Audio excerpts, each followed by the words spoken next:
It was a warm summer evening in London, the kind of night where the city buzzes with life.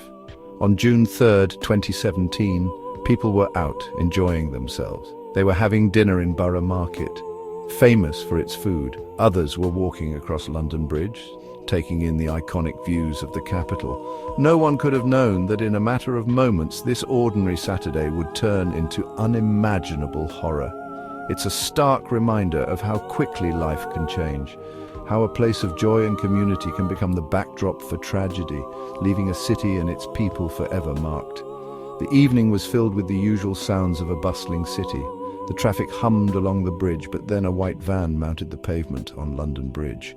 It deliberately drove into pedestrians. This was the start of an attack that would steal lives and strike at the heart of London's open and diverse spirit.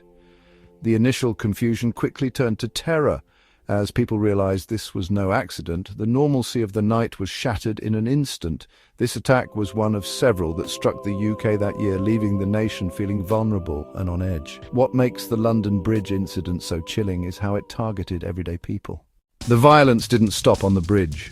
After crashing the van, Khurram Butt Rashid Redouan Youssef Zagba.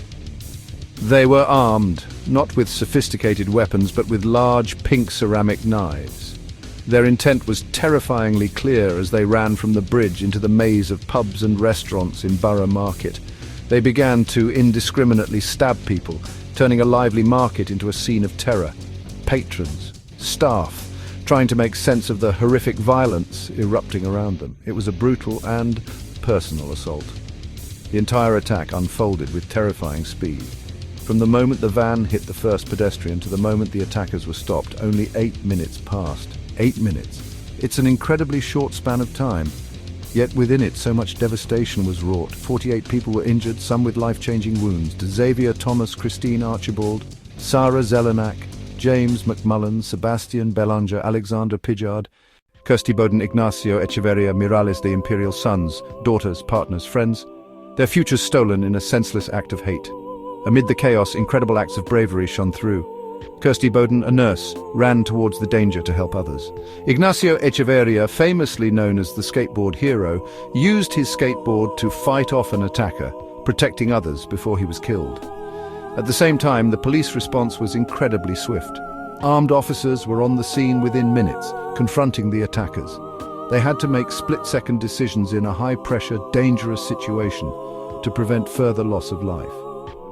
The inquest that followed confirmed that the armed officers who shot the 3 attackers had acted lawfully.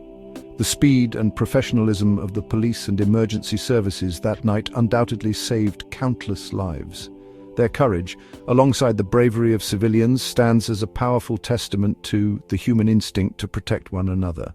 The physical wounds were only part of the story.